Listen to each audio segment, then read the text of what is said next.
with me to Judges chapter 16, Judges chapter 16. And last service, I thought I brought it, but it was some stuff I wanted to say. But see, we had a time constraint because y'all was coming in. So now I'm going to hold you until about 5:30. And I'm going to get all of it out. No, I'm just kidding. Some of y'all looked at me like y'all about to leave right now. No, Judges chapter 16, we're going to start at verse 15. And we're going to have a good time with the word today. And hopefully we all can hear from the Lord. Thank you, Pastor. I got a lot of family, so thank you, family, for coming through. My wife had her family reunion today up in here. I got my grandma, my auntie, my cousin up in here. I got my godfather, I got some friends and family, so thank y'all for showing up. I do appreciate it. I do see y'all here. I did not pay y'all to come, so thank y'all for coming. Somebody's like, he paid all these people? I did not. All right, let's read Judges chapter 16. We're going to start at verse 15. In the scripture reads, Then she said to him, how can you say I love you when you won't confide in me? This is the third time you have made a fool of me. You haven't told me the secret of your great strength. With such nagging, she prodded him day after day until he was sick to death of it. She told him so he told her everything. No razor has ever been used on my head, he said, because I have been a Nazirite dedicated to God from my mother's womb. If my head were shaved, my strength would leave me, and I would become as weak as any other man. When Delilah saw that he had told her everything, she sent word to the rulers of the Philistines, come back once more. He has told me everything. So the rulers of the Philistines returned with silver in their hands. Verse 19, after putting him to sleep on her lap, she called for someone to shave off the 7 braids of his hair, and so began to subdue him, and his strength left him. Then she called, Samson, the Philistines are upon you. He awoke from his sleep and thought, I'll go out as before and shake myself free. But he did not know that the Lord had left him. I think that's a dangerous thing right there.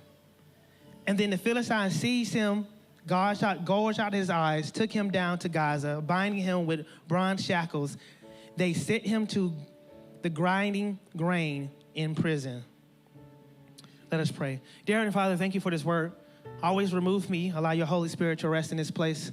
Open our ears, open our heart, open our mind, open our eyes even to see what you want to us in this season that can help us not come here the same way we leave. So God, let us leave different. Let us leave impacted. Let us leave ready to share your good news of what Jesus is doing in our lives. Work on us. It's in Jesus' name I pray. Let every heart say, hey, the title of my sermon is Flirting with Danger. Flirting with Danger. Look at your neighbor and say, flirting with danger. Okay, so like when I was in high school, I was what we call a serial flirter. I flirted a lot with people, okay? Now, the days I don't do that because I'm married, but people would say I'm overly nice. And I think that may be like I thought back then it may be the same gift, but what I learned in high school was I was flirting a lot. And I was intentionally flirting, okay? And it was 2 girls that I liked. 2. And the good thing, hey, 2. All right? And the good thing about liking these 2 girls was one was like in my 2nd period class on one side of the campus, and the other one's like in my 7th period class across campus. So I could flirt with them as I saw fit, and I felt good about it. And I would flirt with them every single day, both of them. I would go to one, have a great time, couldn't wait to get to 7th period, because I knew she would be in there, and I would flirt with the other one. And I enjoyed it. Till one day I said, okay, enough is enough. Some of y'all ladies are like, yes, you don't do that. I need a girlfriend. So I have to pick one of them. So I flirted, trying to figure out if I like this one. Can't tell. 7th period, flirted with this one. Can't tell. So I did the best thing that any man can do when making a great choice. I wrote one of the girls' names on the left side of the paper, another girl name on the right side of the paper, and I said, any, many, mighty, mo, catch a tiger by the toe. If you holler, let him go, my mama told me, because, you really don't want this. When you stop, you really don't want, well, let's keep seeing. And I picked off of that. So I go to the first period, because that's the girl who won. First period, that's the girl who won. So I go in there, and I had my game on. I didn't really have no game. Everything I learned about game was from movies, so you can imagine how weak my game was, okay? I go into class, and I see her, and I roll up on her. I said, hey. And she started laughing because she know I'm about to say something funny, because I've been flirting. You know, I've been building this up. I said, hey, you got a boyfriend? She said, no. I said, I know you don't, because I did my research. I know you don't have a boyfriend, but you do now. So it's me. And she said, no, I don't. And I'm feeling rejected, but not too rejected. I said, why? She said, you flirt with everybody, Trey. You ain't serious. You ain't trying to be serious. I can't play with you. And she walked away. So I'm feeling hurt, but I'm not feeling that hurt. Why? I got 7th period coming. I'm happy. You made this easier for me. So I raced the 7th period, because I know I'm walking away to this day with a girlfriend, okay? I get in 7th period, I see her come in, I slide her. Now, I'm going to tell you something. I was a little class clown, so I did stuff that got me in some trouble sometimes. So I slide her desk close to mine. I said, here go your seat. She come in, she like, what are you doing? She get in her car and said, look. You know, I'm feeling you. Do you got a boyfriend? Because I did my research, I knew she didn't have a boyfriend either. She said, no. I said, well, what do you do now? It's me. Now, you would think if it didn't work the first time, maybe I changed up, but your brother didn't have no game. So I only stick with the play that I know, okay? And then she proceeds to say, nuh-uh, not you. And then proceeded to tell me that her and her friend had talked, and I had asked her friend out early in the day. And I did not know all the research I was doing. I did not know that they were friends. I did not see them hanging out in the cafeteria. I didn't see them at the games. I am confused at the situation. She proceeded to say, and now you out here trying to be your player. And you know, when a sister get mad at you, she is unloading information faster than you can comprehend, okay? So my mind is like, what? No, what? I'm not, you're trying to be a player? You think you all that? What? I do it. I can't catch up with the information. All I heard at the end was, and you supposed to be going to church. And I was like, all I wanted was a girlfriend. That's all. I go, that was a long walk home. Watch this. Many of us find ourselves in similar situations like that, where we're compromising our integrity so bad because we want something that God has not sent us or told us to have. And because I wanted 2 girlfriends or a girlfriend out of the situation, I started compromising my character and integrity to try to meet the needs of these girls. Lying. I know, you know when you flirting, I'm 14, 15. I'm not telling the truth. You know, my mom let me stay out all the time. She didn't. I had to be in the house by a certain time. I can go to Golden Glide until midnight because I'm like that. I wasn't. And I was compromising my position with God and character with others because I wanted something God did not commission me to have. Samson's the same way. Samson has an opportunity of a lifetime to be the sole judge and protector and savior to clean house for God with the Philistines. There is a beef between Israel and the Philistines that goes ways back to David days, and Samson has an opportunity to be the hand of God of sorts.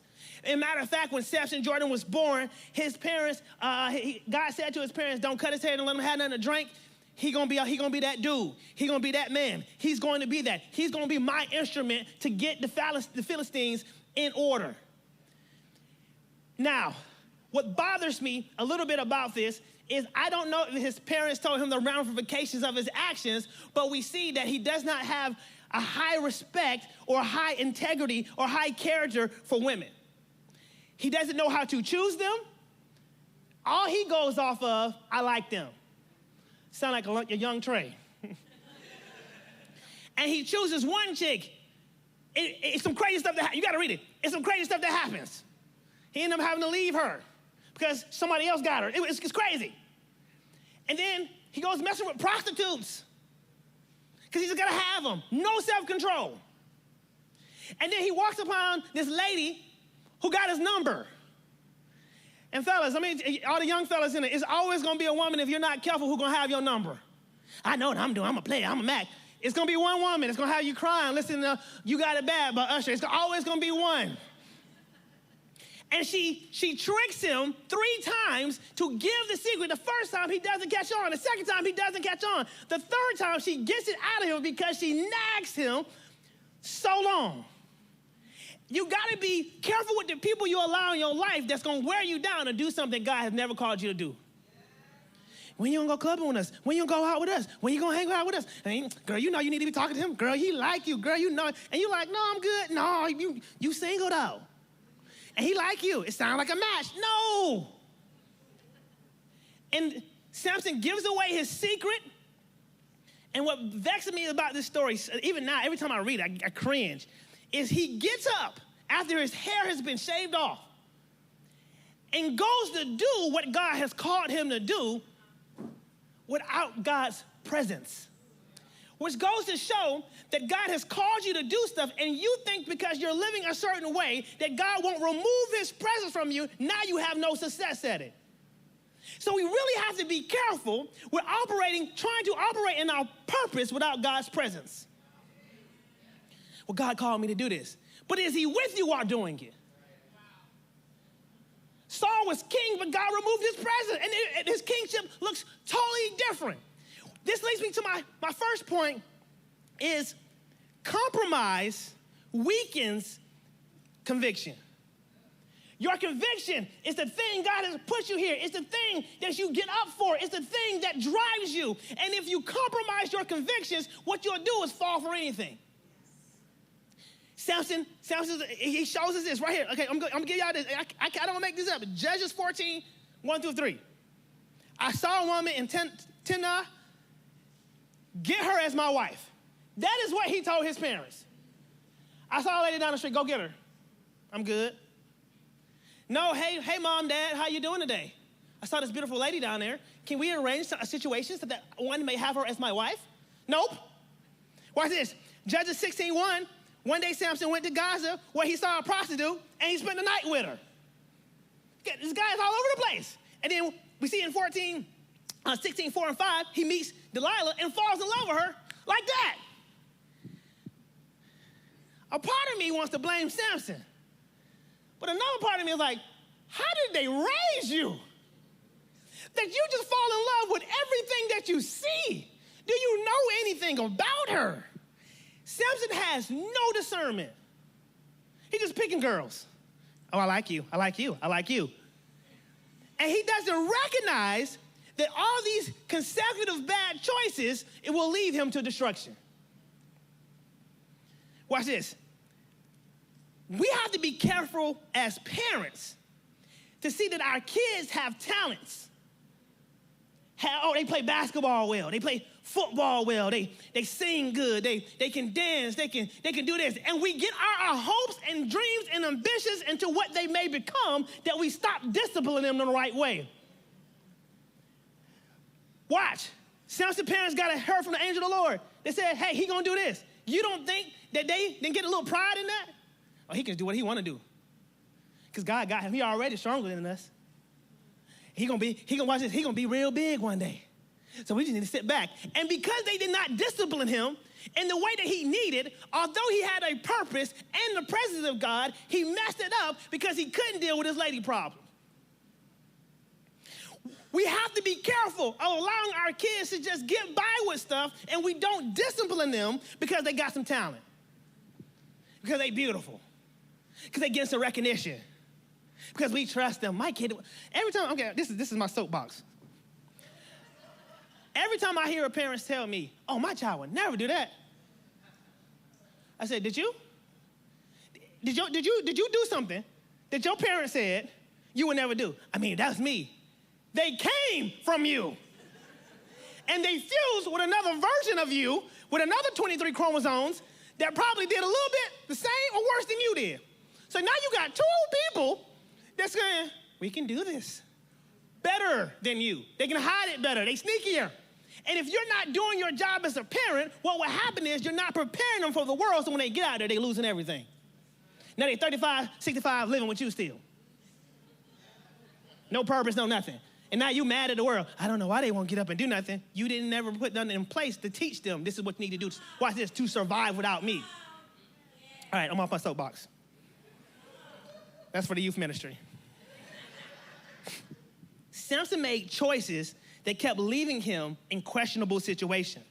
This relationship, that relationship, bad relationship, another bad relationship, and he refused to acknowledge that he was not good at choosing good women.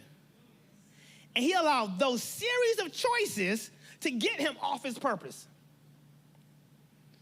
He was born to put the Philistines in check. And instead of doing his purpose, he traded his purpose for pleasure. He traded his purpose for fast living. He traded his purpose for fun times. And there are plenty of believers, but none in this room. Look at your neighbor and say, not you, not me. Not you, not me. Not you, not me. Look at your neighbor. Look at that. Make sure you say it. Look them in the eye. Not you, not me. Now watch this. There are plenty of believers in this room. Not in this room. Not in this room. Plenty of believers around the world, though, who have decided, I would rather go drinking, clubbing, partying, smoking, cheating, fornicating, lying, gossiping, glutton, and be revengeful than follow my purpose in Christ at a sacrifice. But none of y'all. There are plenty of Christians who said, I would rather choose sin and pleasure over my purpose. And the more times you make that choice, the easier it is for you to lose your purpose and you to lose your way. I'm gonna give y'all this wisdom that I think God has given me. You ever been to the funeral? How many people been to a funeral? Been to a funeral? All right. If you haven't been to one, I don't know what God has got on your life, but congratulations. Wow, that's amazing. I've been to some funerals, and I peeped something. You read the obituary. I peeped something. You listen to people talk. I peeped something. You know all they do is talk about at your funeral is your choices. What you did, and they whisper what you didn't do. At the funeral, they're trying to make you look good. And they get up and say, oh, you know, yeah, they did this. They was doing this. They was in the community. They was going to church. They prayed. They did this. They did this. Oh, man, they were awesome. But you know, they ain't do this, though. You know, they be whispering that. At the repast, you know, he wasn't all that. You know what I'm saying? That funeral was a little much, you know what I mean? Watch this. You ever been to a funeral and you knew they was lying about the stuff that people did?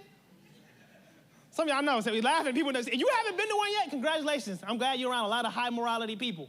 I've been to some funerals like, come on now, he was at church every Sunday. He was giving to the community. No, he was robbing people. He wasn't giving, he was taking. All people do is look at your choices. And Samson made a series of choices that we define him by forever. He messed with one woman that caught him up, and that's what we remember him for, that one choice. Can I keep it really honest with you? 2 years ago, I got on the stage and I was bragging. About 2 years ago now, I was bragging. I was happy because I had a strong conviction in my heart for something. And I told y'all, I said, hey, I'm doing my thing. I'm looking good, I feel good. Because I got some news at the doctor, and my doctor said, hey, stop playing around with your health. Eat right, live right, straight. You know what you're supposed to do. My dad passed away from hypertension, so that anytime I go in there, if my blood pressure is a little high, the whole world was like by the end. Hey, Mr. Burch, we're putting you on the medicine. Hey, relax. I'm stressed because I'm here. I don't like you all. I tell my doctors, I tell my nurses, I don't like being here. Y'all scare me. People are in here coughing. I got a little, I'm a little germaphobe, so that they coughing and mask. I said, I don't want to be here. My blood is elevated. They would actually tell me to lay down and chill a minute, and I can get it to come back down because I'm nervous, okay? I don't know what you may say. You might, I'm a WebMD baby. You know what that means? I Google stuff, I have a headache. You got cancer. Oh, my God. Like, that's so, I don't like being here. I don't know what y'all going to say to me, okay? And so I knew I had to do something. I had to make some choices. So I said, hey, I'm going to eat right. I'm not eating no meat. I'm not eating all this fat, fried chicken, macaroni. I'm not eating all that stuff, carbs. I'm cutting all of that out. I'm going to walk. I'm going to exercise. I'm going to lift a little bit of weight. I don't like lifting weights. I'm going to lift a little bit. 5 pounds, I'm good, okay? I'm doing my thing. I'm losing weight. I went from 205 to 190. I felt like I was on top of the world. I can see it. I'm putting on my pants, and they just, I got to put the belt on today. I'm feeling good. I felt great. Now I'm getting back in some clothes I haven't worn in years. Until I made a compromising decision. I had smelled chicken wings and ribs and baked beans, macaroni and cheese and collard greens. Cornbread, not the regular cornbread, I'm talking about the sweet kind. You know what I'm talking about? Y'all know what I'm talking about? Y'all put a little sugar in that? You know what I'm talking about? I smelt it. And I knew God was saying, just go downstairs, leave, get away from it. You can't handle it. But because I told my brain, hey, just a little bit doesn't hurt. I just get a little small plate. I'll walk it off in the morning. I'll do an extra mile for this. And I'm telling you my story. So you ate more than one. I surely did eat more than one plate. And I didn't get a little plate. I got a big plate. I killed it. Give me some more than real. That was good. I ain't ate like this in a long time. Watch this. And I couldn't stop there. See, I'm what we call, I'm crazy. That's why you can't, I'm one of the kids, you know, your mom would say, I give you an inch, you take them out. I'm taking about 3 of them things. I need about 4 or 5 miles, all right? I'm getting the cookies and the ice cream and the cake, and I'm whipping it. You know, I'm in here whipping it. Because in my head, it's 1 dessert now. It's not 3, it's 1, and I can eat this. It's okay, because I only got 1 of them. And then I started weight kind of creep back. And I'm dealing with it in my mind, because now I have to get back disciplined because I have given up. I have compromised the purpose. I've compromised the goal. And it's way greater than just, oh, you gaining weight, losing weight.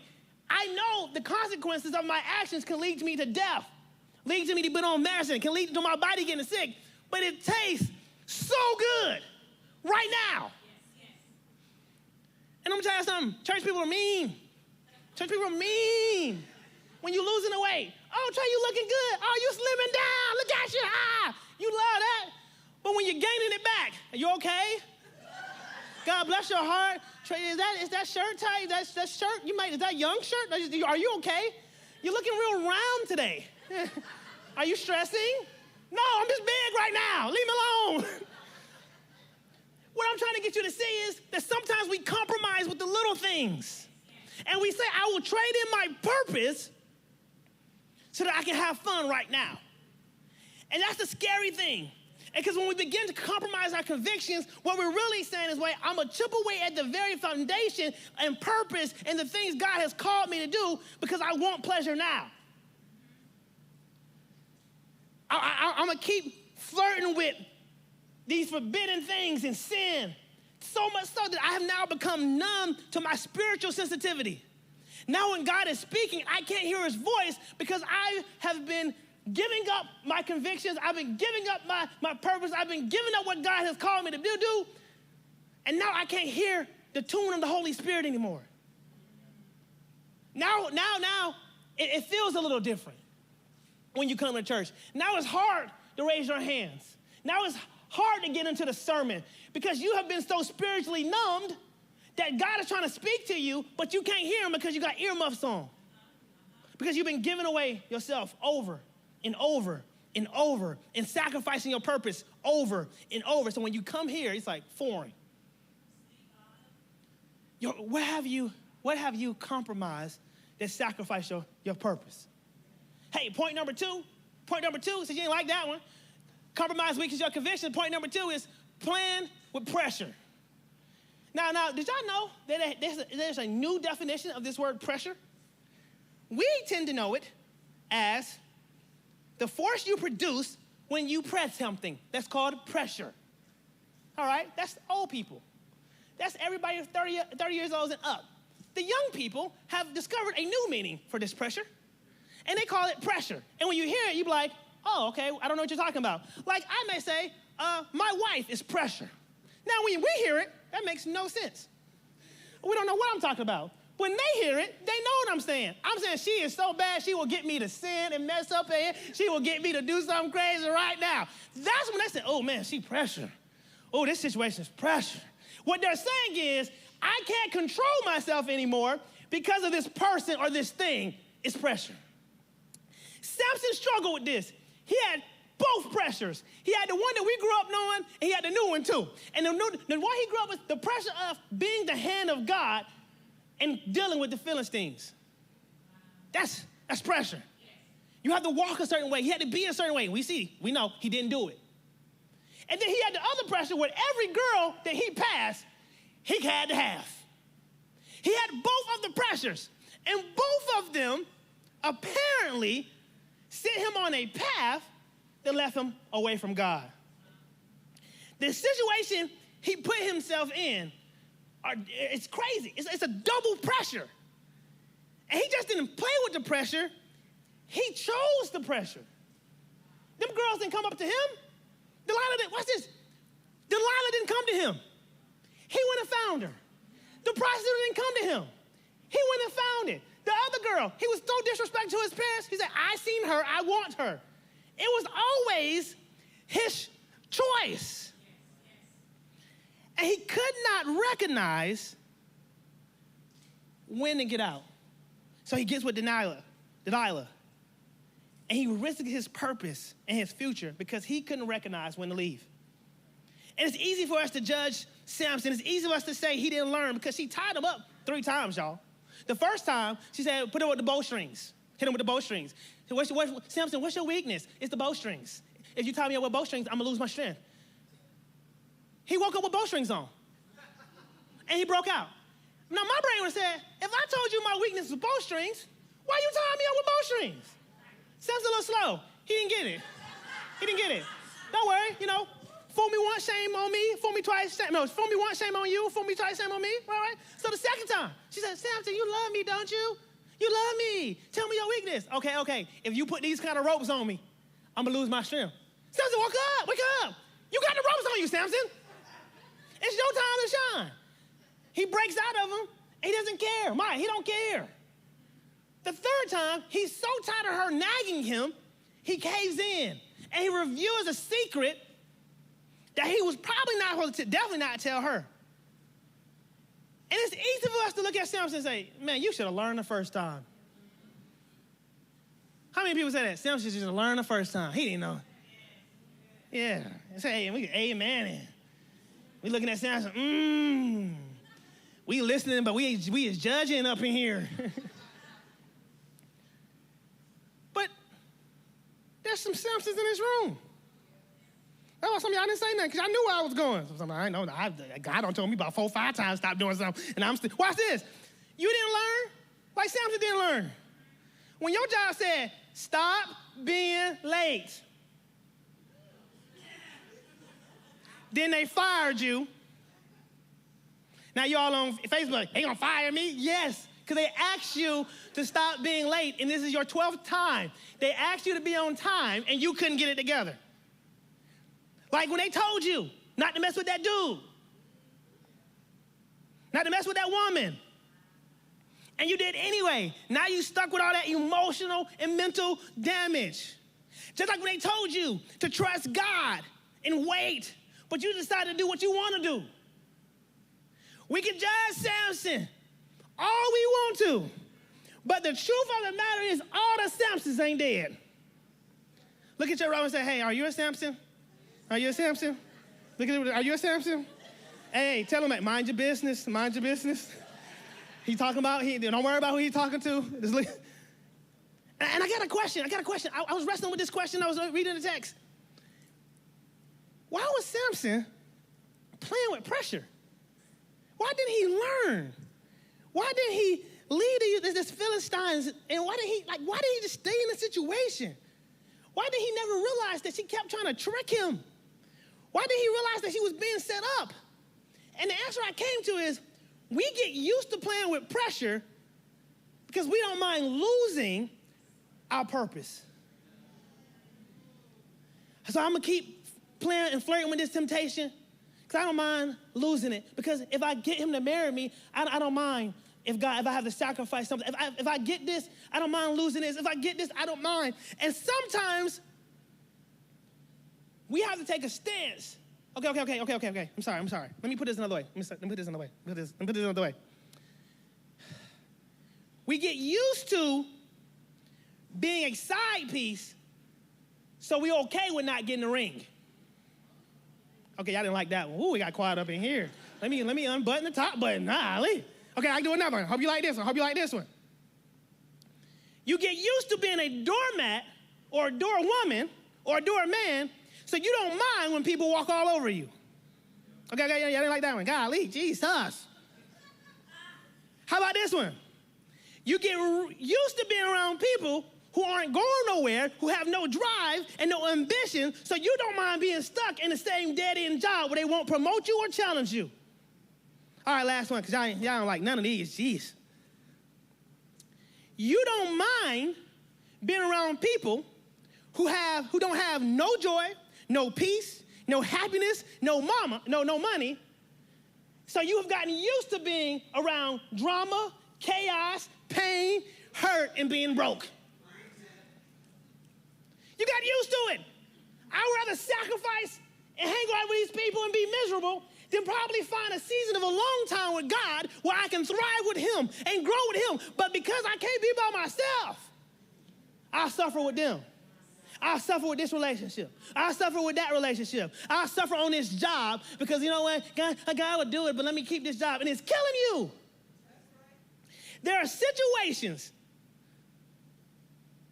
that God is looking at, and he angry with you. He angry with me. It's vexing him. He's upset. Because God is like, I need you out of this. And you keep struggling. And you can't figure out why you can't go to the next level. And God is like, because I'm waiting on you to make the choice to leave that. The devil didn't put you there. Got nothing to do with Satan. For some of y'all, Satan talked to y'all since 98. Satan like, I've been off them. I'm on to the next person. God, that's not me. That's them. Your choices have got you. And God is looking at you to say, hey, come to me now. You got to get out of that relationship. You got to get out of that situation. You got to start thinking a little bit different. You got to start using your money. You got to start budgeting. It's some stuff you're doing that I have to bless you. I'm not going to bless you again until you decide to leave this situation. Watch this. God's going to give you, I call them the simple blessings. You breathing? That's good. Hard working? Good. They don't give no, they can get a little doctor scared, but we ain't going to hurt. God is giving you the bare minimum. And God's like, I want to give you so much more, but if I give it to you in that situation, you're going to mess it up. Some of us, our prayer should be this. Tomorrow, try this night. Whatever you pray, try this. God, I ain't going to ask you for nothing, but come get me. Save me from myself. Because Satan don't have to do nothing because you're going to make a choice to lead you down destruction. Now, not to die now. Some of y'all say, not come get you like that, but to get you from your situation, to get you from yourself. Hey, I am what we call a handyman, all right? Self-declared. I've chosen that I am a handyman now. I've graduated from the school of YouTube, and I can do some stuff. When I say I can do some stuff, I can mess up your house, or I can probably fix it. Maybe we can do both, okay? And I call myself, because I have mastered, in my mind, plumbing, okay? And I'm fascinated by plumbing, because you can shoot water in your house anywhere with these pipes. It blows my mind how you could just run them, right? I like electrical work too, but you can die doing that. So I said, no. I can't experiment with that. My life means too much. And one thing I've learned about houses is that one of the greatest dangers to a house is not a fire. Fire pops up, you see it. You got a extinguisher, you can put it out. If you live in a good county, you call them, they're probably there in 10 minutes. Live in a county like mine, 30 minutes, your house may be gone. They start waving, you know what I mean? I don't know.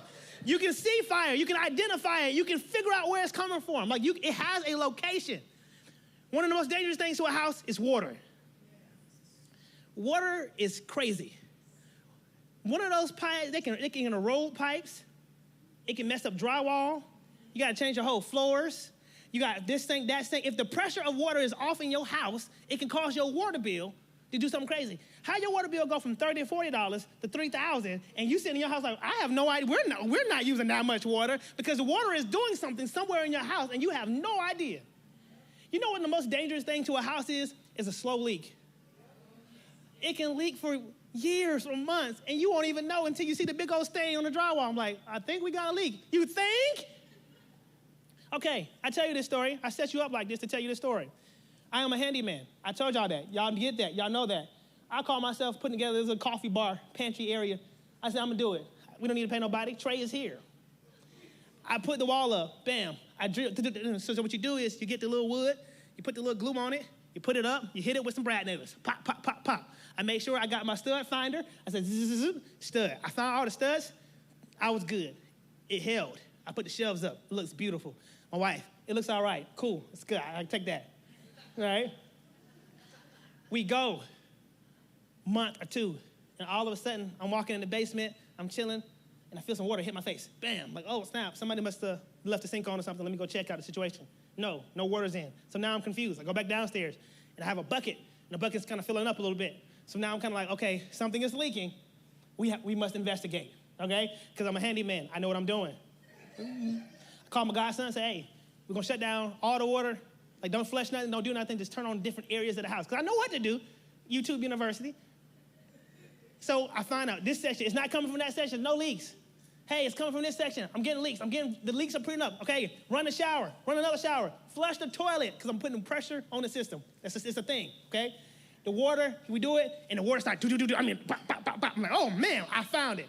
I get my hammer, I get my sledgehammer. I start knocking the wall out, because I figured out that it wasn't this. I tore up some other stuff, figured out it wasn't there. Then I tore up something else, figured out it wasn't there. And then I found it, okay? I'm a handyman. I know what I'm doing, okay? I turn this walk up and I see this big old pipe where I had put this coffee bar pantry. And I'm like, wow, I thought that was a stud. I had put so many holes with my brad nailer in this thing that it was just streaming water down. So I called my plumber guy. I said, hey, come out here. I have messed up. And he comes and he laughs because he sees what I did. And he says, hey, man, it's okay. $400 is okay. It's okay. I said, okay, cool. I pay it. I'm thinking it's over. A couple of days later, we do it again. It's drip, drip, drip, drip, drip, drip. I'm like, what is going on? Hey, plumber guy, you did not fix this. Come back for free because you did not fix it. He comes back to me. He said, huh. So he looked at the wall. He said, no. He said, I fixed this. He said, I'm going to open the other side. I said, well, other side of what? This wall I'm going to take the whole wall down. I did all this work. And it's beautiful. Why are you destroying mine? He said, I have to. There are 3 more pipes that I have decided to hit with my brad nailer. And all of them are leaking. And he looks at me and says, this is not $400. And I said, is it free? And I have to pay about $1,000 just to get that fixed.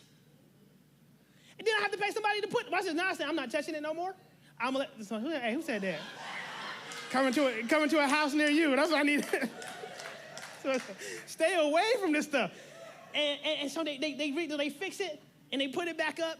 And then I asked the guy, because now I'm feeling bad. I said, what did I do wrong that you can put a wall up and put the shelves up and not hit a pipe? He said, you see those? He said, you see how the studs go up there? He said, what I'm going to do is I'm going to draw a line on the ceiling with chalk so I can know where the real studs are. Oh, I knew that. I knew that. Watch this. Some of us are running and playing with situations that God has never called us to play with, and we're drilling and we're nailing and we're doing stuff that's causing worse damage in our lives than ever before. And we watch this, we won't call somebody. Instead, what we'll do is try to self-fix it and end up tearing the house up more than we ever could. Watch this, some of your houses are flooding spiritually, some of your houses are flooding right now, and that's why you can't shake depression. It's too many holes. There's too many things going wrong. It's too much destruction. This is why you're struggling in certain arenas of your life. This is why you're struggling with this and that. This is why you can't get up. This is why you feel unmotivated, because your house is flooding. And what God says, I'm trying to give you your joy back, but can I please take care of these pipes first? Can I please take care of your plumbing? Can I please take care of your house? Can I please put the wall back? Can I patch you back? Can I drywall you? Can I sand you down? Can I please do that? Can I put new paint on you? And you keep saying, but I like the old design. Instead of saying, nope, y'all got it. I messed it up too much, God. You got it. It's your time. Yes. Hey, sin rarely strikes us all at once. It's a slow drip. Satan ain't trying to get you to trip all day tomorrow. He needs you to get drift away. I didn't tell this story last, but I'm going to tell this story. I was out with Destin on his boat. I can't remember why he was on his boat with Destin. He knows the story. And we in Lake Lanier, which, as those who don't know, you don't do anything in Lake Lanier ever. It's a demon, okay, in that lake. If you don't know what I'm talking about, you're not from Georgia, don't worry. This summer, you're going to hear about it. Like it happens. And we're having a good time, and we decide to jump off this boat. We jump off the boat. I can swim, so we're good. I think I can swim. I forgot all about other people. Now, some of y'all are just looking at me and like, now you know better. All right? So we swim. We having a good time. And we look up, and the boat has drifted about 1,000 miles away in my head. And I started to think about what? All the people who have died. And I said this, not today. I'm not going to be one of them. And we swam to the boat. Now, it took everything I had. When I got up on there, I said, I'm not doing that. I'm never getting this demon lake again. All right? But the problem was, we jumped off the boat, and we started playing and having fun because we knew we could swim. we knew we had it. And what we didn't recognize is the boat drifted away while we were in the mess we was in. And a lot of times what happens is we jump into a situation, and because we're winning, because we're having fun, because we're enjoying the sin, because we're enjoying the pleasure, because we're enjoying the job, because we're enjoying this, we don't realize that we have drifted so far away from God that it's about to be a hard journey back. And sometimes we're playing with pressure or situations, and we're playing with things, and God has never asked us to do that. And he's like, gosh, Lee, hey, it wears you down over time. And what happens is it keeps your heart exposed to temptation. So now your trust in God erodes. And you start playing with fire, and you start to get what? Burned. The more you play with pressure, the more you move towards destruction. Last point, because it's brunch time. Got to get y'all out of here. I see y'all right now thinking about all the food I named earlier, and we need to be eating healthy up in here, church. So point number 1 is compromise weakens conviction. Point number 2, playing with pressure. Last point, lost vision cheapens the value. Lost vision cheapens the value. Look what it says. Then the Philistine seized him, gouged out his eyes, and took him to Gaza. Samson's hair is gone. He no longer has the presence of God in him. They took his eyes, and now he is a man who used to walk tall and strong. He's not that anymore.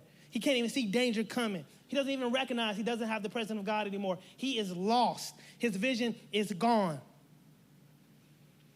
And I hate to say this, but there's some people in this room right now who are feeling just like Samson.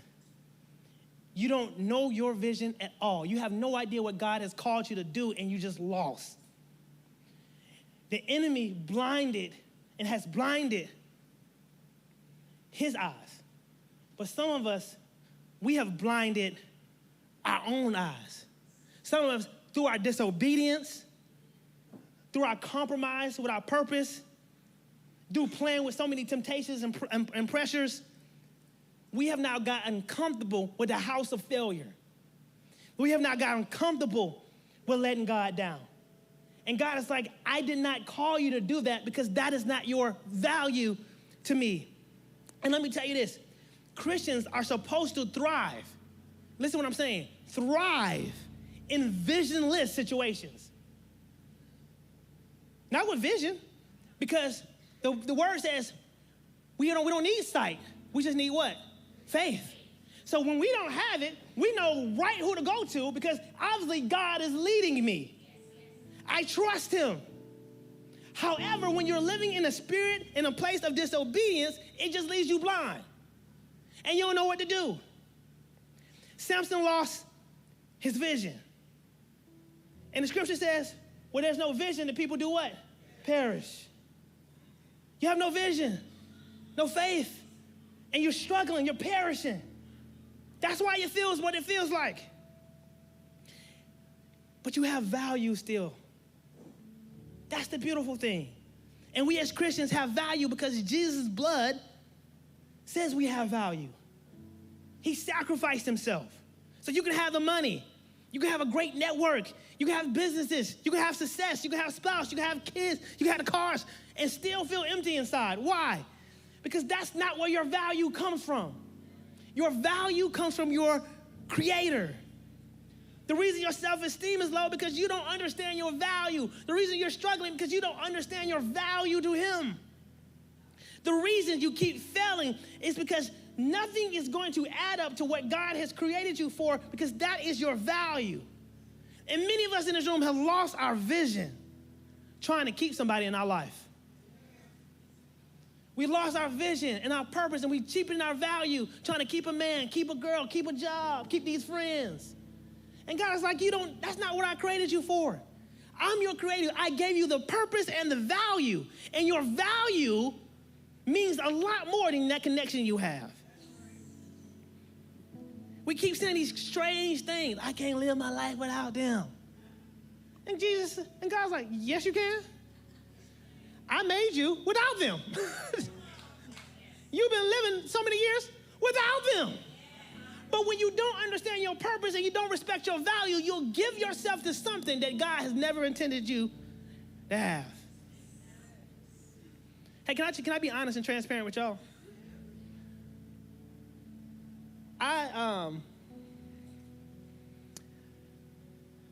I don't like doing this. It is not fun for me. I don't go home and talk to D like, yeah, I can't wait next time I preach, I'm going to kill it. I don't do none of that. Matter of fact, if you ever see me out of the church, you're like, man, you did a good work. I'm like, it's all right. I will never give myself higher praise than I. And I told God when I graduated college, because I knew I was called. I knew the conversations, the way I read the Bible was different from everyone. I knew it. But I was like, God, I don't want to do this. I want to go, when I graduated college, I want to go screenwrite. I want to write. I have ideas. I have these creative stories in my mind, and sometimes I just got to get them out. And I was like, I want to go do that. So God, you're good. I'm good. I respectfully, some people would say I was trying to run away from my calling. I would say I was resigning from it. And I said, God, you got it. I know I got the gift of reading the word. I got the gift of preaching, but you can find, hey, I'm reading the scriptures. Elijah messed up and you found Elijah. Find somebody else. You God.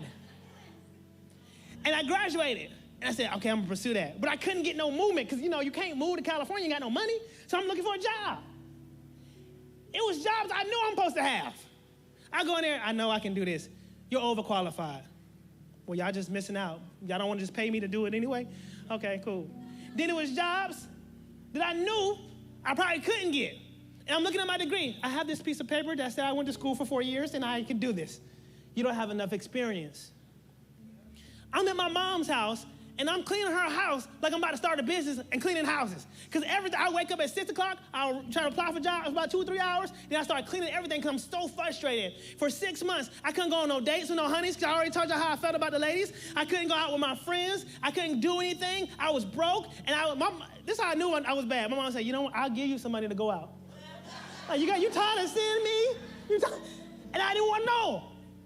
I said, I'm leaving here. I'm going to California as soon as I find something where I can save to go. Nothing. Everything just dried up. I said, okay, God. I'm not going to church either in this 6 months. You know why I'm not going to church? I don't want God to speak to me. I'm telling you, that 6 months, I was like, nah, I'm going to go when I want to. And I go, I'm sitting in the back. I'm coming late. I'm leaving. I'm like, I knew, God, don't say nothing to me because I'm not doing it.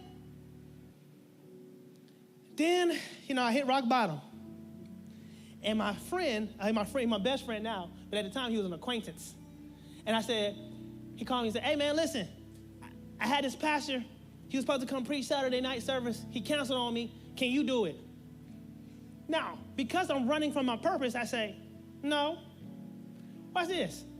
I am broke, don't have no money. I know they're going to pay me something. But I'm so prideful in this no to God that I say, oh man, I don't really feel like it. What's the details? If you know that's respectful, we'll say, how much y'all paying? What's the deeds? He said, we'll pay you $500. For one sermon? $500? I will be there. What time do you need me to be there? Sure, I'm broke. And I go with the wrong motive because I'm like, I just need some money. Now, guys, shoot, I do a little sermon, shoot, I show my little skill off. And I get there, and they say I do good. I did all right. But then my heart feels the purpose. It feels the value to the kingdom I'm supposed to have. And I stayed the whole weekend helping the youth ministry do things. We go out and help these kids. It was crazy, and I felt at home. I felt peace for the first time in 6 months. And I heard God say, if you just say yes to me, I got you. Watch this, y'all. That Monday, I got a job call. Hey, you can start a job for us? I said, yes, I can. I'm not doing nothing but cleaning. I do got some more stuff I need to clean. I said, how much you want? What's this? What's the deets? I ain't going to work for free now. I'm doing that at the house. Oh, we're going to start you off with $85,000. To do what again? Because I can do that for anything you want me to do for $85,000. The guy starts telling me about the job. It has nothing to do with my background. It has nothing to do with my experience. It was straight up my mom helped me with some stuff, and then now they said, we'll take a chance on you. I get there, day one, I have no idea what I'm doing. I knew I wasn't supposed to be here. Watch this, but I knew whose I was. So I walked in there with my head high. Why? Because God had orchestrated it for me to be here, which led to so many other different events. What I'm trying to say, when you understand your value and you say yes to God, God said, I got the rest. Don't worry about it. Just walk in it. Samson killed more people in his death than he did alive. I don't want to die for that to happen. God, I want to see the lives you want to touch them. I'm supposed to touch the lives I'm supposed to see. I want to see my purpose fulfilled. Watch this, while I still can enjoy it. I want to see people come to you while I still can say, yeah, good. I don't watch this. I don't want to wait till no funeral. I'm looking at them from the sky. Look at all these people coming to Jesus. No, I'm going to see it come now. What am I going to stand to you, church? It doesn't matter the relationship, the stuff that's keeping you back. That is not your value. Your value is what God says your value is. And if you don't align yourself with his yes, then you will never feel your true value out. Miles Monroe put it like this. He said, the richest place, Miles Monroe said this, the richest place in the world is the graveyard. Why? Because so many people die with purpose in their hand because they didn't understand their value.